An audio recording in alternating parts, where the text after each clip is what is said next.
Greetings. It is Monday, November the 18th, 2024.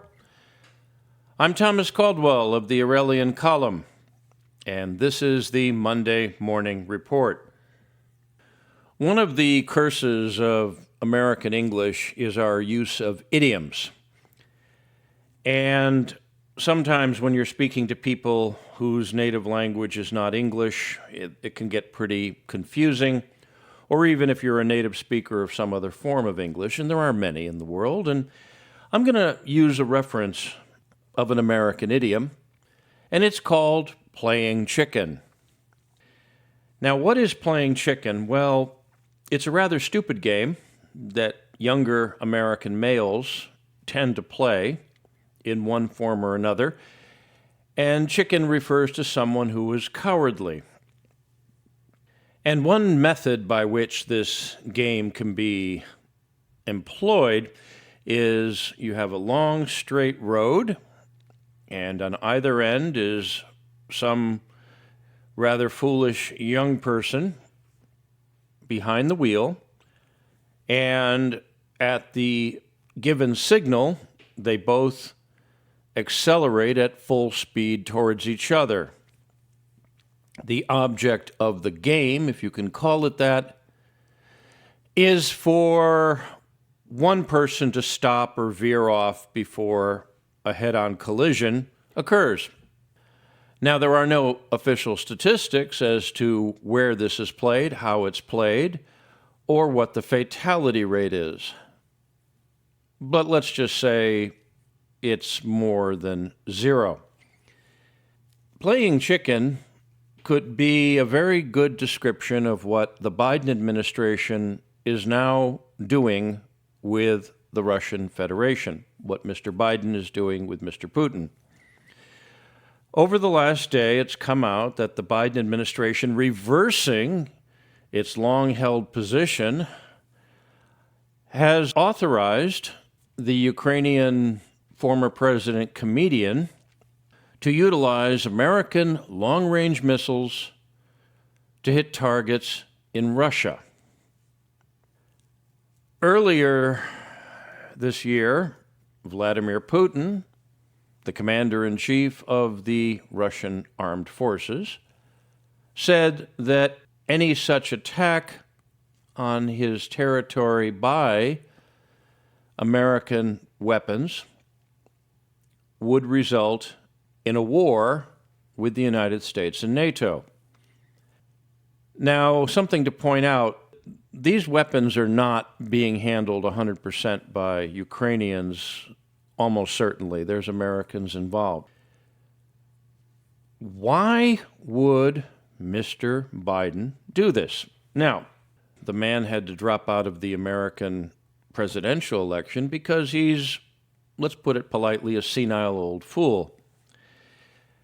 Yet he is now making this policy, or the people around him are making this policy, that could result in a direct conflict between the United States and the Russian Federation, that could go nuclear.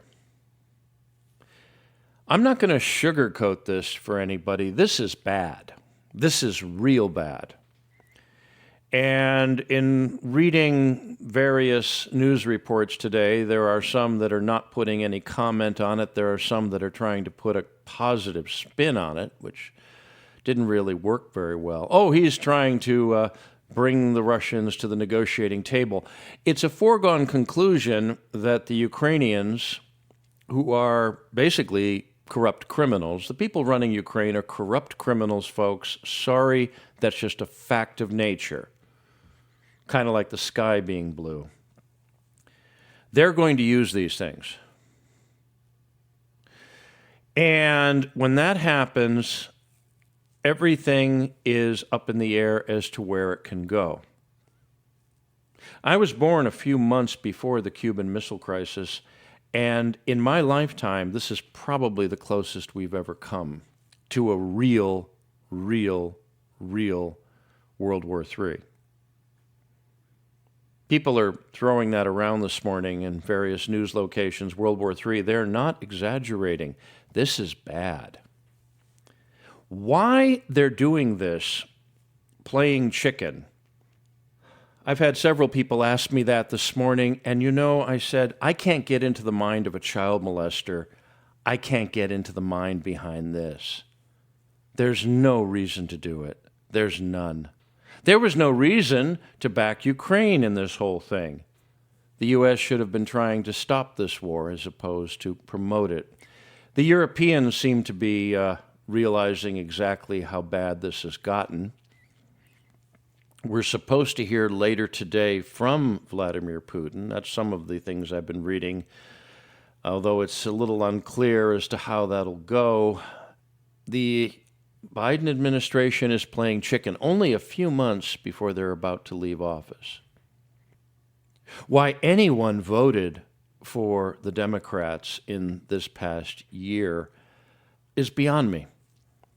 Because those of us who've been following this and actually taking the time to learn what's going on couldn't believe how ignorant our fellow countrymen were, saying, "Oh yes, Kamala Harris and Biden, yeah, they're good." No, you guys just are not that bright. Now, I am not a big Trump fan. I completely admit that. He's the best that we have at the moment. At least he wants to put the country first, and we'll go into more why that's needed in a little bit. The danger is quite real. The danger is quite real. These missiles that the Americans have installed in Ukraine have the range of a few hundred miles. I've seen different explanations, and I'm sure their true capacity is somewhat secret. But if Moscow or St. Petersburg or some major city is hit by one of these things, what do you think the Russians are going to do? Back down? If a few thousand people are killed? A few thousand people were killed on 9/11, and the U.S. went to war for 2 decades over that. They've been giving warnings to us a lot about what they're going to do. The Ukrainians do have the capability of making what's called a dirty bomb, which would be spreading radioactive material. Whether they would be that insane, I don't know, but the insanity level keeps getting hopped up in this whole conflict. It's hard to tell where it's going to stop. I don't know what to do about this, frankly. I would recommend people call the White House hotline and let their views be known. I don't think that's going to matter too much. I don't think they care about what the average American thinks or how much they suffer or how their daily lives go. I don't think most members of Congress care either. You can try. There's a feeling of helplessness among some of us who watch this, and I'm beginning to feel that right now. All we can do is hope, wait, watch, and pray. But if it makes you feel better, go to house.gov or senate.gov, find the contact information for your various members of our legislative branch, and let them know that the insanity's got to stop. Because the Biden administration seems hell-bent on World War III, and they don't really have much to lose, do they? I mean, they got a lot of money stashed away in a lot of nice homes. You'd think they'd want to just leave the U.S. government after pilfering everything and live in peace. But if you can't get into the mind of a child molester, you're not going to be able to get into the mind of what's going on right now. Now, speaking of the legislative branch of the United States government, a rather interesting thing occurred this past week, which has been somewhat ignored by the mainstream media, but everything's ignored by the mainstream media that's worth it.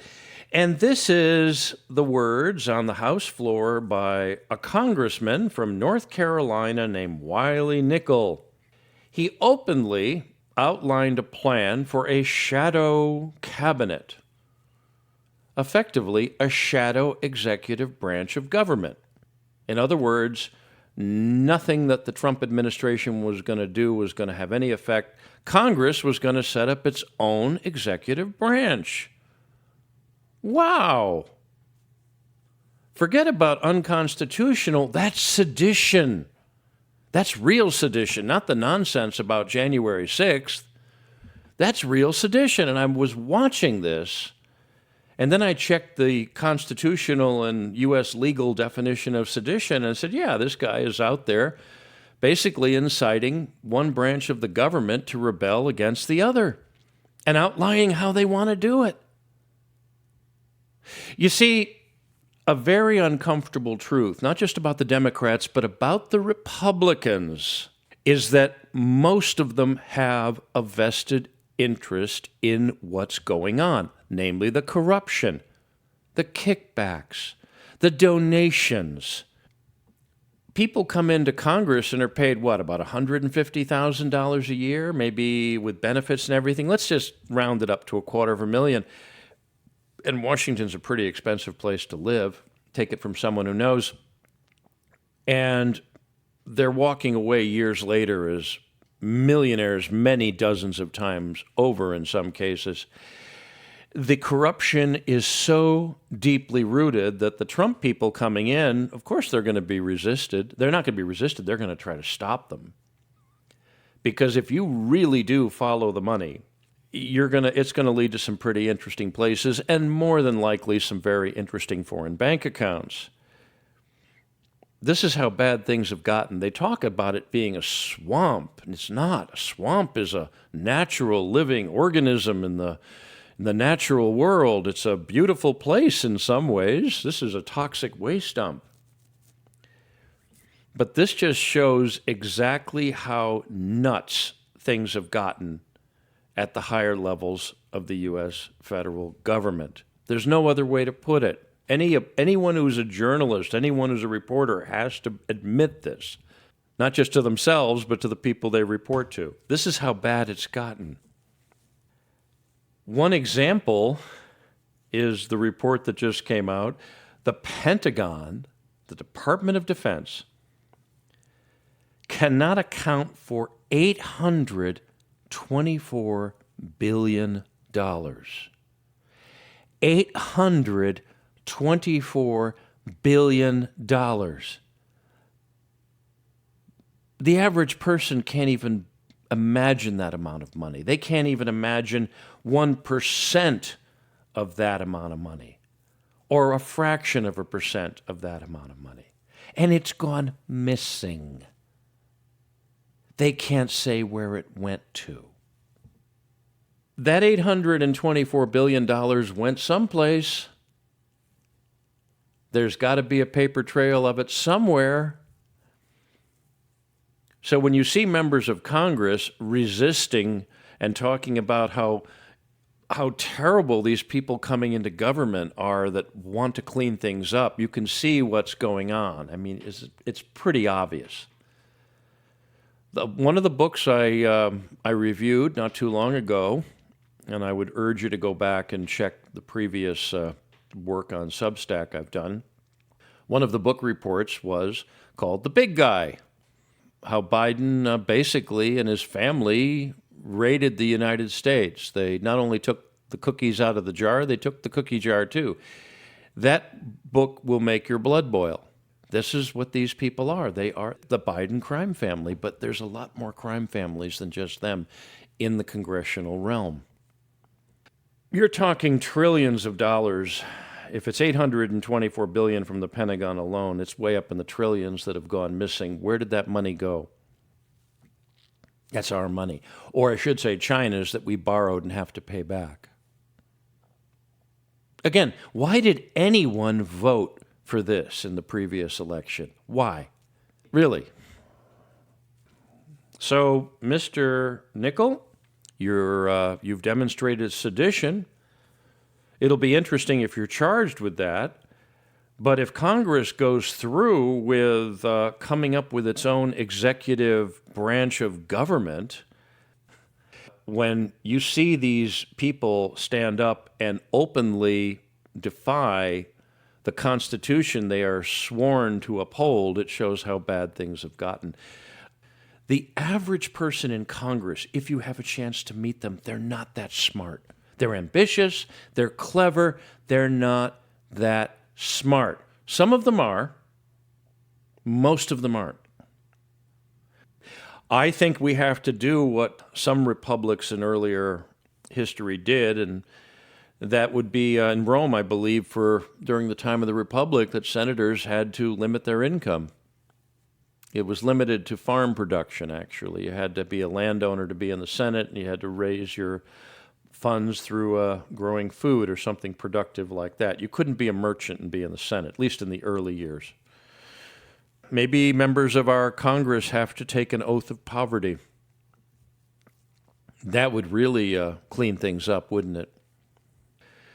The money is now so tied to everything, including war, that I'm just hoping that we're going to get out of this, because if a war starts with Russia, even if it's not nuclear, it's going to be a horror. Some people will make money out of it, or at least they think so. There were a lot of people in Japan and Germany in World War II who were making a lot of money, at least for a while, and then they stopped. We're stopped. Now, there's another part of the world that I'm going to address this morning, and this is one where someone contacted me and said, you sound like you're pro-Iranian, that you're all for the Islamic fundamentalist movement and all this other rather crazy stuff. No, I'm not. I am not a friend of the current Iranian regime, but I am a friend of Iranians. I'm a big fan of Persians and Persian culture, and over the years I've had friends from that part of the world, I'm very honored to say. But I thought it would be appropriate to go into the history of that country. Very few Americans really understand that I was a young man when the Iranian Revolution occurred, which led to all of the Islamic fundamentalism that we're seeing now. That did not really exist on a large scale prior to 1979, when the Ayatollah Khomeini overthrew the Shah of Iran. Very few Americans know much about that. I'm amazed to discover the Iranian hostage crisis that was brought on by Jimmy Carter, who, in my view, was the worst president in American history. I have that view, and he's now more than 100 years old and watching what's going on. I hope he realizes what he set in motion. That whole time in history, I would urge people to research. There are some documentaries done at the time I was able to dig up, very well put together. And I've sent them off to some people, and they are shocked. Yeah, the Shah and his father, who took over in the early part of the 20th century, they were what we would call positively progressive. They took a backward medieval country and dragged it, in some cases kicking and screaming, into the modern world. They were one of the most powerful militaries, but you know what? They had a literacy corps. They had a branch of their military back in the 50s, 60s, 70s that was dedicated to going out to villages and teaching people to read and write. Imagine that. They had a growing industrial base. They were able to educate their people. Women were treated far better. They had engineers, scientists. Did you know back then Iran made its own automobiles? They were on their way to being what was going to be called the Japan of the Middle East. It was projected that into the 1980s at some point they would become the 5th largest economy on earth. They did have rudimentary freedom of speech. The Shah did exert a strong hand. He wasn't perfect, but he put his country first. He took care of his people. And for a whole combination of reasons, namely the American left literally saying that Ayatollah Khomeini was a holy man, a saint, and he was going to stop all of the corruption. There were some, of course, I'm sure, or stop some of the abuses. Well, the Shah was pretty ruthless with some of his enemies. He was merciful with Ayatollah Khomeini. You know, he was actually at one point arrested and they were going to put him to death. I believe that was in the 1960s, but the Shah decided to let him go into exile. He said, no, I don't want a martyr. You know, that was a mistake. They should have just shot the guy. That's another thing. That's the ghost of Julius Caesar. Do not show mercy to your enemies. They will come back and kill you. That's another lesson that the incoming Trump administration, I hope, knows and does not let up. No one's talking about taking people out and shooting them, but prosecuting people that need to be prosecuted, yes. But I would recommend people go back and really research the Iran of the 1950s, 60s, and into the 70s. They had a multitude of religions there, even Jews. They were very tolerant of all sorts of things. They were dedicated to helping people. The Shah reformed land. He gave back a lot of land from these ancient landlords. They didn't get a lot of foreign aid. You know, they built a national railroad in the early 20th century. His father did, by taxing sugar, and they paid for it themselves. And at that time, the Middle East, compared to now, was a pretty peaceful place. Islamic fundamentalism effectively didn't exist. It started when Jimmy Carter abandoned Iran, and, well, history has played out the way it's played out. Did you know that once they were our ally? I mean, we had American soldiers based in Iran, about 50,000 at one time. These are things that people don't get taught anymore. But this is the stuff you can throw away if you're stupid. The Democrats have not really had a good president since John F. Kennedy. That was a long time ago. So, that being said, it's important at this point to really educate yourselves. Not just on this insanity that the Biden administration has introduced in the last 24 hours and could escalate into some very unpleasant places. And if you're frightened, good. You should be. You know, the U.S., one story that came across my desk this morning is that the U.S. Is now funding a commuter rail system in Lima, Peru.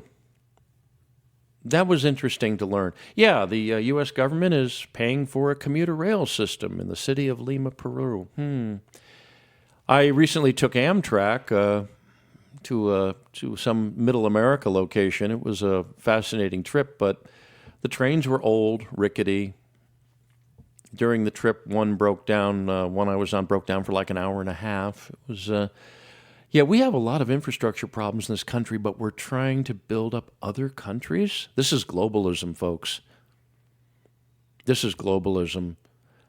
No sane country in the history of the world would put its resources into building up other countries before building up their own. And this is what Trump is all about. Again, he's not leading this stuff. He's being pushed along by it. More and more Americans are probably waking up. More and more Americans who voted for Kamala Harris are beginning to wake up, I've noticed. They've thought, maybe that wasn't such a good idea. I voted for her. Glad it didn't count. Unless you put yourself first, you're going to probably lose everything. That's why if you're on an airplane that's diving into the dirt, the first thing you do is put the oxygen mask on yourself before you help anyone else. The same rule goes for countries that are heading into the dirt. May we pull out of the dive before it's too late. Well, that's it for today, for this morning. If you appreciate my work, please like and subscribe. Please consider a paid subscription, and I also do have a fundraiser for needed video equipment and a new computer. That's up on the Substack channel if you want to help out there. I do welcome feedback and ideas and suggestions and just good old-fashioned correspondence. You can reach me at feedback@aureliancolumn.com. That's feedback@aureliancolumn.com. I'm up on X. My ID there is MICCAMPEN. That's MICCAMPEN. I'm up on a few other platforms. You can find the Aurelian Column up on Telegram. I'm up personally on Gab and Minds. I'm not up on Facebook. There are a few other places I'll start to appear soon. This podcast does originate on Substack. My address there is aureliancolumn.substack.com. You can also send me text messages there. Until we meet again, until my next report, be good, be safe, be vigilant, and remember, Clown World and the deep state must be destroyed. Good day.